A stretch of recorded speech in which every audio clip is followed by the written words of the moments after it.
Hello statistics class. So this isn't going to be a very professional video, but I just wanted to give you a few instructions on how to do some of the analyses that we've been conducting by hand, but using JASP.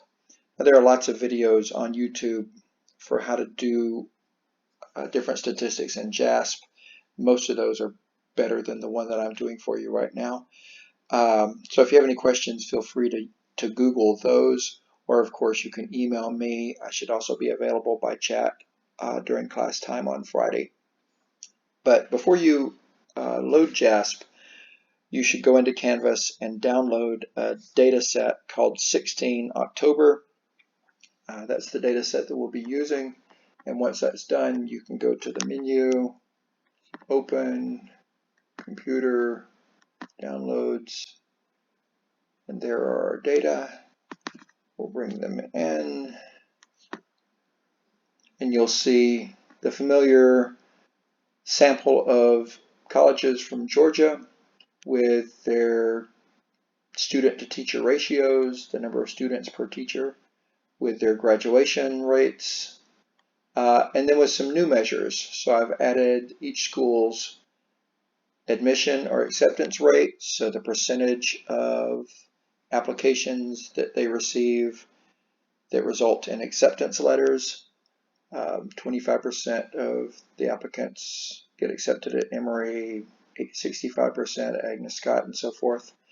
And also the mean SAT scores for the reading and writing portion and for the math portion for freshman students. Once these data are in, you can do all the statistics that we've talked about so far this semester. So for instance, you can go to descriptive statistics, put all of the ordinal and interval, the ratio and interval measures into the analysis column, and you immediately see the mean, standard deviation, and the minimum and maximum. You can also go to the statistics menu and add medians and modes and the standard error of the mean, which we've talked about as being important, and can do skewedness and kurtosis and quartiles and other things that you know about. But that was certainly much easier and quicker than doing all the addition and division by hand. And we have all of our descriptive statistics. The focus of today's video, though, is going to be on the correlation coefficients and the simple linear regression that we've talked about in class. So if you go to the regression tab and open correlation matrix, you will see this menu, and if you pick graduation rate and teacher-student ratio, you'll immediately see the correlation coefficient, the Pearson product moment correlation coefficient that we calculated by hand. That negative 0.53 value is the same one that we obtained. And you'll recall that we tested the significance of that value and found that it was greater than 0.05, that the probability was more than 0.05 that we would obtain this correlation value for a sample of our size by random fluctuations or chance alone. And so we retained the null hypothesis that there was no significant relation between graduation rate and teacher-student ratio. JASP and other statistics programs tells us that same information. It tells us that the probability value is greater than 0.05. It in fact gives us the exact probability value, 0.097. So essentially the chances are 1 in 10 that for a sample our size, we would obtain this Pearson product moment correlation coefficient by random factors, random fluctuations alone. You can also plot this correlation coefficient with a scatter plot, just like the one that we drew by hand not long ago. And you can play with some of the other options in this menu. This is also the place that if you knew in advance that you expected, let's say, a negative correlation between teacher-student ratio and graduation rate, if there were previous studies that showed that, if there was strong theoretical reason to show that, so that your alternate hypothesis was not, I'll find a significant relation between the variables, but specifically, I'll find a significant negative relation between the variables. You could have done a one-tailed test by clicking that radio button. See, it recalculates the correlation, and it's the same correlation coefficient, but now it shows a significant probability value because we predicted a negative correlation. We put all of our p-value at one end of the distribution and found a significant relation between the variables. I want to emphasize that's a decision that you have to make before collecting the data. You have to decide before collecting the data what your alpha level is going to be and whether it's a one-tailed or a two-tailed prediction. You're not allowed to run the statistic multiple ways and then report the one that turns out the way you want it to, the way that shows a significant difference. In the field, that's called p-fishing or probability fishing, and it is a serious deviation from the proper use of statistics. It's frowned upon.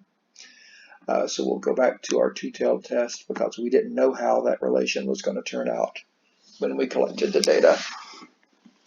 And we will add some other measures. So we can now see what the correlation is between graduation rate and teacher-student ratio and a school's acceptance level and their SAT scores of their freshmen. And what JASP does for us is very quickly calculate a matrix of correlations for each of those variables. So here's graduation rate and teacher-student ratio. Here's graduation rate and a school's acceptance level. Here's teacher-student ratio and a school's acceptance level, which you see is highly likely to be due just to chance fluctuations alone, and so forth. You have score on the math test and score on the reading and writing test are highly correlated, 0.94. So the R-squared here would be something bigger than 0.81. 81% of the variance in SAT math is associated with SAT reading and writing, and vice versa. So that's a correlation that is significant at the 0.001 level. The probability is less than 0.001 or less than 1 in 1,000 that you would see this correlation coefficient for a sample our size by random fluctuations alone. It's highly likely that there's a real relationship between a school's SAT reading and writing and SAT math entry-level statistics. Suppose what we wanted to do is correlate graduation level not with each of these individual scores, but with all of these scores. That is, see what the correlation is between teacher-student ratio, acceptance, SAT reading, writing, and SAT math. The best model that we can have of those four things, how well do they predict graduation rate? To compute that, to compute a multiple R, we actually go to the regression menu and run a simple linear regression with graduation rate as the dependent or predicted variable, and then all of our other measures as the predictors or covariates. What we see now is a multiple R. You know, this is a multiple correlation because it's a capital R instead of a lowercase r. Now the multiple R is 0.86. There's an 0.86 correlation between these four measures together with graduation rate.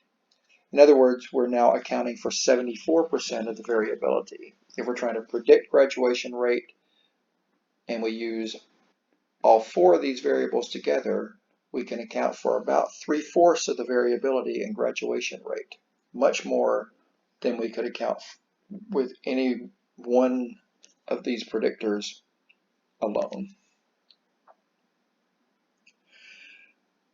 Next week, and beyond next week, we're going to talk about multiple regression and how we use all of these variables in prediction.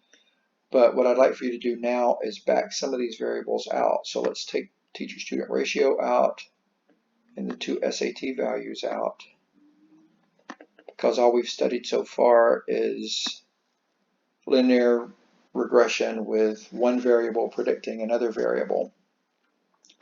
And you'll recall that the formulas for that involve fitting a line in a scatter plot using the equation y equals the slope times an x value plus the y-intercept. And you get the slope by multiplying the correlation coefficient times the standard deviation of the predicted value divided by the standard deviation of the predictor measure. And then you can compute the y-intercept, the point at which the line is going to cross the y-axis, with the mean of the predicted variable minus the slope times the mean of the predictor or x variable. And we have all of those measures in JASP now, but more importantly, we have the slope and the y-intercept just given to us